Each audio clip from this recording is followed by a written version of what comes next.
I wrote the song with Walter Afanasieff, and we were pitching it to different artists, you know, to record. I wasn't going to do it myself. And my wife said, "You should sing it. You sing it better than anybody could. So, you know, why don't you sing it?" I thought, "Okay, I'll sing it." And so I did a recording of it, and it sounded good. And my brother said, "Hey, we should do a video." So we did a video, and then, you know, "Hey, we should post it on it." You know, so it just sort of, it took on a life of its own. And I had no intention of sort of returning as an artist, you know, but it sort of made me think, well, maybe I should start up now, why not? And then Ringo called, and I thought, well, okay, I'm going to do a tour, I might as well do an album. And so I started putting the album together, Peculiar Life, and one thing just sort of snowballed, you know how it works like that. And here I am playing with one of the Beatles. The intention was to start with just my music and see where it would go. Who knows, you know, we may find other artists that need some help. But right now it's just strictly for my music, and it may change, who knows. Well, it's dramatic, you know, the changes since I started, way back when they still had, you know, records and 16-track recording. You know, it's changed immensely. Young people these days have no idea what it took to make a record back in those days. There was no cut and paste and drag and drop and, you know, all these things.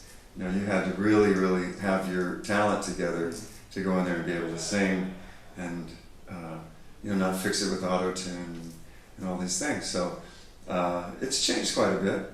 And now that there really aren't very many record companies left, and kids are just taking music off the internet or whenever they feel like it, that's quite a bit of changes. So you have to kind of navigate and see what's going on and see how you can fit in and find your audience, the people that like my music, and the internet is a great tool for that.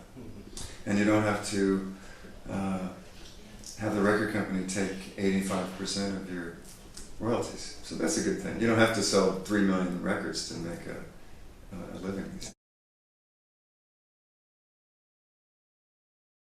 Well, yeah, you're right. You know, I make a living as a songwriter mostly and work in the studio.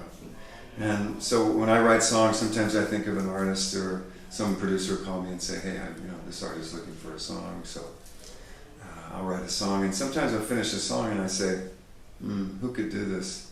Nobody, just me. Okay, and then I put it over here in the pile. Pretty soon the pile gets pretty big. And that's what Peculiar Life is. It's all of those songs that I felt were too personal to give away.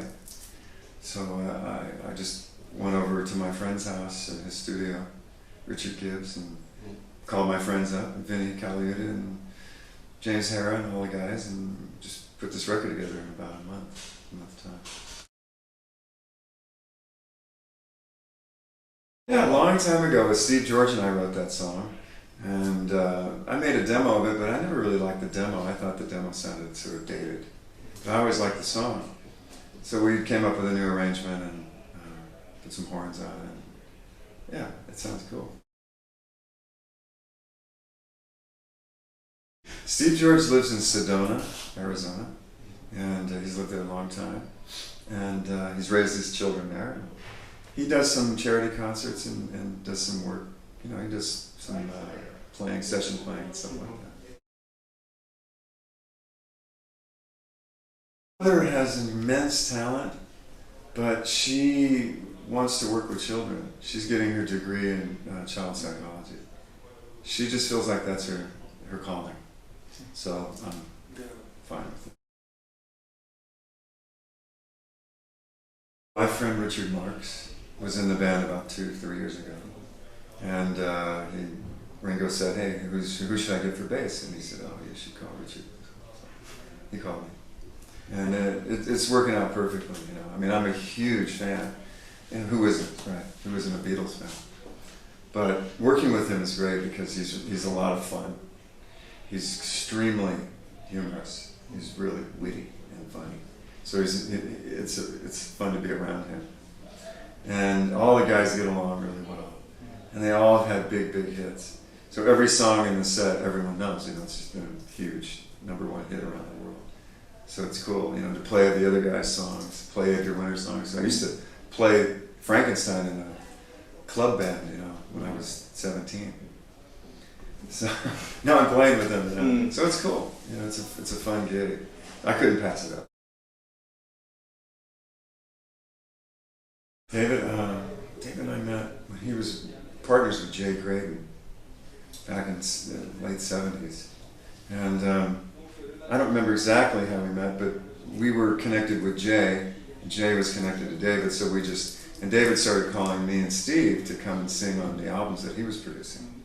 And so whenever he needed background vocals, he would call me up. And that's how, you know, we've known each other for 30, too many years to remember.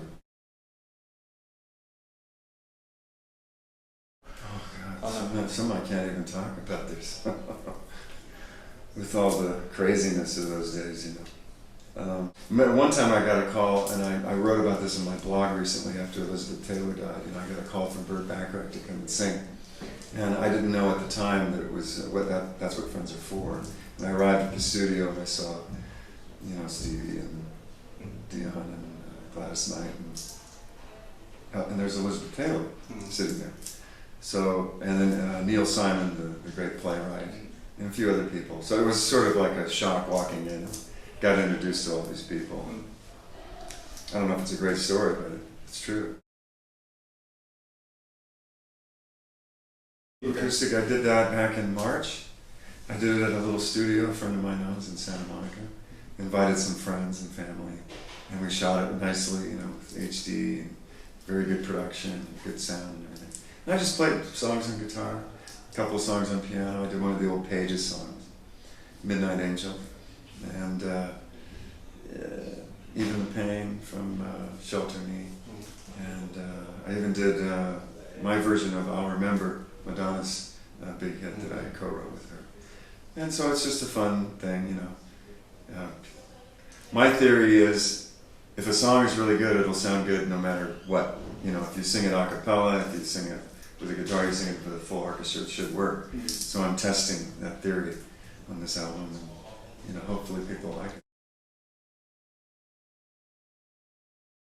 I would like to, yeah, absolutely. I think the music fans here are special. You know, I've always felt like that. People, French people really, really love and appreciate music, maybe more so than many others.